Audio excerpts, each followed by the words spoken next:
Hi friends, good morning. Welcome back to my YouTube channel. ಹೆಂಗಿದ್ದೀರಾ? ನಾನು ಚೆನ್ನಾಗಿದ್ದೀನಿ.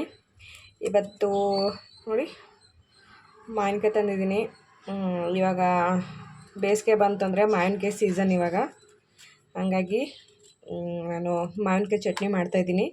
ಇದು ನಮ್ಮದು ಗುಲ್ಬರ್ಗ ಮತ್ತು ಬೀದರ್ ಸೈಡ್ ಯಾವ ಥರ ಮಾಡ್ತಾರೋ ಆ ಥರ ಮಾಡಿ ತೋರಿಸ್ತಾ ಇದ್ದೀನಿ.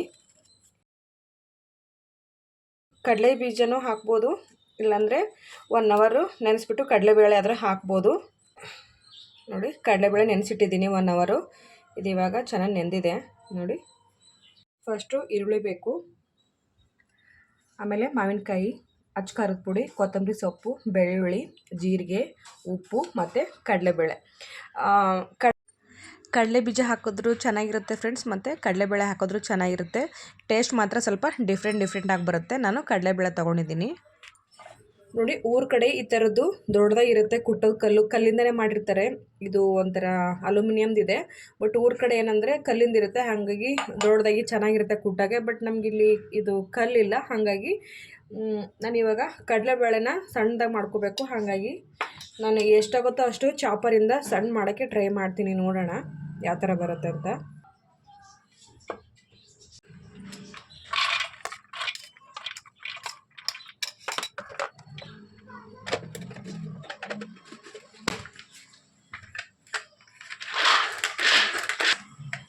ನೋಡೋಣ. ನೋಡಿ, ಈ ಥರ ಆಗಿದೆ, ಸಾಕು. ಇದ್ರ ಮೇಲೆ ಒಂದು ಸ್ವಲ್ಪ ಕುಟ್ಕೊಂಡ್ರೆ ಎಲ್ಲ ಚೆನ್ನಾಗಿ ಆಗುತ್ತೆ. ಹಾಗಾಗಿ ಸಾಕಿವಾಗ. ನೋಡಿ, ಇವಾಗ ನಾನು ಫಸ್ಟು ಜೀರಿಗೆ ತೊಗೊತಾ ಇದ್ದೀನಿ. ಇದನ್ನು ಚೆನ್ನಾಗಿ ಕುಟ್ಕೋಬೇಕು.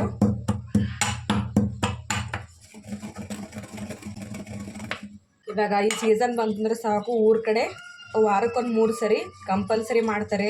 ಚೆನ್ನಾಗಿರುತ್ತೆ ಚಟ್ಪಟ ಅಂತ, ಖಾರ ಹುಳಿ ಉಪ್ಪು ತಿನ್ನೋಕ್ಕೆ. ಆಮೇಲೆ ಪಲ್ಯ ಅಂತೂ ಮಾಡೋದೇ ಇಲ್ಲ ಈ ಟೈಮಲ್ಲಿ.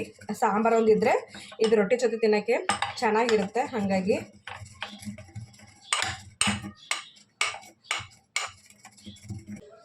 ಇವಾಗ ಬೆಳ್ಳುಳ್ಳಿ ಹಾಕ್ಕೊತಾ ಇದ್ದೀನಿ.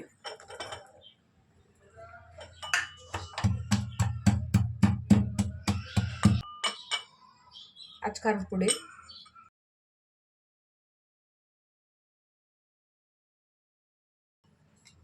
ಮತ್ತು ಕಟ್ ಮಾಡಿರೋಂಥ ಮಾವಿನಕಾಯಿ ಹಾಕ್ಕೊತಾ ಇದ್ದೀನಿ.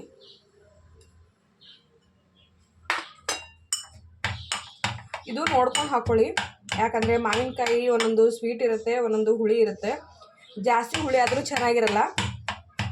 ಹಾಗಾಗಿ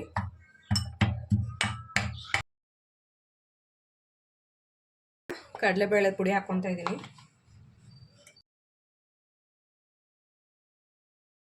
ಕಡಲೆಬೇಳೆ ಪುಡಿನ ಸ್ವಲ್ಪ ಮೆತ್ತಗಾಗೋ ಥರ ಕುಟ್ಟಬೇಕು. ಸಾಫ್ಟಾಗಿ ಚೆನ್ನಾಗಿ ಬರುತ್ತದು. ಒಂದು ಸ್ವಲ್ಪ ಮುದ್ದೆ ಥರ ಬರಬೇಕದು. ಹಾಗಾಗಿ ಕುಟ್ಬೇಕು ಚೆನ್ನಾಗಿ. ಹಾಗೆ ಸ್ವಲ್ಪ ಉಪ್ಪು ಹಾಕ್ಕೊತೀನಿ.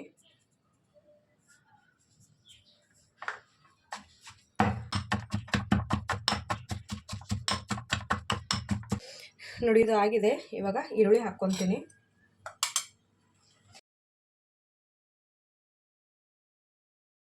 ಈರುಳ್ಳಿ ಲಾಸ್ಟಿಗೆ ಹಾಕಬೇಕು, ಯಾಕಂತಂದರೆ ಈರುಳ್ಳಿನ ಚೆನ್ನಾಗಿ ಕುಟ್ಟಿದ್ರೆ ಅದು ಟೇಸ್ಟೇ ಹೋಗ್ಬಿಡುತ್ತೆ, ಟೇಸ್ಟ್ ಇರಲ್ಲ. ಯಾಕಂದರೆ ಈರುಳ್ಳಿ ಲಾಸ್ಟಿಗೆ ಹಾಕ್ಕೋಬೇಕು. ಈರುಳ್ಳಿ ಬಾಯಲ್ಲಿ ಸಿಕ್ಕಿದ್ರೆ ಚೆನ್ನಾಗಿರುತ್ತೆ ತಿನ್ನೋಕ್ಕೆ. ಹಾಗಾಗಿ ಒಬ್ಬರೊಬ್ಬರು ಕುಟ್ಟೋದೇ ಇಲ್ಲ, ಯಾಕಂದರೆ ಲಾಸ್ಟಿಗೆ ಹಾಕ್ಬಿಟ್ಟು ಬರೀ ಮಿಕ್ಸ್ ಮಾಡ್ತಾರೆ. ಒಂದು ಸ್ವಲ್ಪ ಕುಟ್ಟಿದ್ರೆ ಚೆನ್ನಾಗಿರುತ್ತೆ ಅಂತ ಹೇಳ್ಬಿಟ್ಟು ನಾನು ಲೈಟಾಗಿ ಕುಟ್ಕೊತಾ ಇದ್ದೀನಿ. ಮಸಾಲೆ ಎಲ್ಲ ಈರುಳ್ಳಿಗೆ ಚೆನ್ನಾಗಿ ಇಟ್ಕೋಬೇಕು. ಹಾಗಾಗಿ ನೋಡಿ, ಕಲ್ಲು ಇವಾಗ ಇದು ಚಿಕ್ಕದಾಗಿದೆ, ಹಾಗಾಗಿ ಮಸಾಲೆ ಜಾಸ್ತಿ ಆಗಿದೆ. ಅದಕ್ಕೆ ಹಂಗೆ ಚೆಲ್ತಾಯಿತ್ತು. ನಾನು 2 ಬ್ಯಾಚ್ ಮಾಡ್ಕೊಂಡಿದ್ದೀನಿ. ಒಂದು ಸ್ವಲ್ಪ ಕುಟ್ಬಿಟ್ಟು ಸೈಡಿಗೆ ಇಟ್ಬಿಟ್ಟು ಮತ್ತೆ ಇನ್ನೊಂದು ಸರಿ ಕುಟ್ಕೊತಾ ಇದ್ದೀನಿ. ಊರಲ್ಲಿ ಏನಂದರೆ ಒಟ್ಟಿಗೆ ಒಂದೇ ಸರಿ ಹಾಕ್ಬಿಟ್ಟು ಚೆನ್ನಾಗಿ ಮಾಡ್ತಾರೆ, ಯಾಕಂದ್ರೆ ಕಲ್ಲಿರುತ್ತೆ ದೊಡ್ಡದಾಗಿ. ಹಾಗಾಗಿ ಇಲ್ಲಿ ನಮ್ಮ ಸಿಟಿಲಿ ಅಂಥದ್ದು ಸಿಗಲ್ಲ. ಏನು ಮಾಡೋದು, ಇದರಲ್ಲೇ ಮಾಡ್ಕೋಬೇಕು. ಮಿಕ್ಸಿಗೆಲ್ಲಿ ಹಾಕ್ಕೊಂಡ್ರೆ ಟೇಸ್ಟ್ ಇರಲ್ಲ ಫ್ರೆಂಡ್ಸ್. ಹಾಗಾಗಿ ಈ ಥರ ಕುಟ್ಟಿದ್ರೇ ಚೆನ್ನಾಗಿದ್ದು. ಚಟ್ನಿಗಳೆಲ್ಲ ಈ ಥರ ಕಲ್ಲಲ್ಲಿ ಕುಟ್ಟಿದ್ರೇ ಟೇಸ್ಟ್ ಇರುತ್ತೆ. ಹಾಗಾಗಿ ನಾನು ಇದರಲ್ಲೇ ಮಾಡ್ಕೊತಾ ಇದ್ದೀನಿ.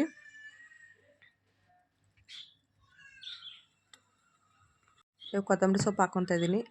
ಏನಂದರೆ ನಾವು ಕ್ವಾಂಟಿಟಿನ ಸ್ವಲ್ಪ ಕಮ್ಮಿ ಮಾಡಿಕೊಂಡು ಮಾಡಿದ್ರೆ ಆಗುತ್ತೆ. ನಾನು ಸ್ವಲ್ಪ ಜಾಸ್ತಿ ಈರುಳ್ಳಿ ಸ್ವಲ್ಪ ಜಾಸ್ತಿ ತೊಗೊಂಡಿದ್ದೀನಿ, ಹಾಗಾಗಿ ಜಾಸ್ತಿ ಚೆಲ್ತಾ ಇದೆ. ಪರವಾಗಿಲ್ಲ, ಈರುಳ್ಳಿ ಜಾಸ್ತಿ ಆದರೂ ಏನು ತೊಂದರೆ ಇಲ್ಲ. ಬಾಯಿಗೆ ಸಿಕ್ಕರೆ ಚೆನ್ನಾಗಿರುತ್ತೆ ಟೇಸ್ಟು. ಇವಾಗ ನಾನು ಈ ಬೌಲ್ಗೆಲ್ಲ ತೊಗೊತಾ ಇದ್ದೀನಿ. ಈ ಮಾವಿನಕಾಯಿ ಸೀಸನ್ ಬಂತು ಅಂತಂದರೆ ಒಂದೊಂದು ಕಡೆ ಒಂದೊಂದು ಥರ ಚಟ್ನಿ ಮಾಡ್ತಾರೆ, ಡಿಫ್ರೆಂಟಾಗಿ. ಈ ನಮ್ಮ ಕಡೆ ಯಾವ ಥರ ಮಾಡ್ತಾರೆ ಅಂತ ಹೇಳ್ಬಿಟ್ಟು ಅದು ಹೇಳ್ತಾ ಇದ್ದೀನಿ ಅಷ್ಟೇ. ಮಾಡೋದು ತುಂಬ ಸಿಂಪಲ್ ಇದೆ ಮತ್ತು ಟೇಸ್ಟ್ ಮಾತ್ರ ಸಖತ್ತಾಗಿರುತ್ತೆ. ತಿಂದರೆ ಚಟ್ಪಟ ಅಂತ. ಕೋಲ್ಡ್ ಆಗಿರೋರಿಗೆ, ನಾಲಿಗೆ ರುಚಿ ಹೋಗಿರೋರಿಗೆ ಈ ಥರ ಕೊಟ್ಟರೆ ಬೇಗ ಬಂದುಬಿಡುತ್ತೆ ಟೇಸ್ಟು. ನೋಡಿ, ಇದು ಚೆನ್ನಾಗಿ ಇವಾಗ ಮಿಕ್ಸ್ ಮಾಡ್ಕೊಂಡಿದ್ದೀನಿ. ಇದಕ್ಕೀಗ ಒಗ್ಗರಣೆ ಮಾಡ್ಕೊಳ್ಳೋಣ. ಒಗ್ಗರಣೆಗೆ ಒಂದು ಪಾತ್ರೆ ಇಟ್ಕೊಂಡಿದ್ದೀನಿ. ಆ ಪಾತ್ರೆಗೆ ಎಣ್ಣೆ ಬಿಸಿ ಮಾಡಿಕೊಂಡು ಸಾಸಿವೆ ಮತ್ತು ಕರಿಬೇವು ಹಾಕ್ಕೊಂಡಿದ್ದೀನಿ. ಒಗ್ಗರಣೆ ಮತ್ತು ಬೇರೆ ಏನೋ ಹಾಕ್ಕೊತಾ ಇಲ್ಲ, ಇಷ್ಟೇ ಹಾಕ್ಕೊತಾ ಇದ್ದೀನಿ. ಅದು ಒಗ್ಗರಣೆನ ಮಿಕ್ಸ್ ಮಾಡಿರೋಂಥ ಮಾವಿನಕಾಯಿ ಚಟ್ನಿಗೆ ಹಾಕ್ಕೊತಾ ಇದ್ದೀನಿ.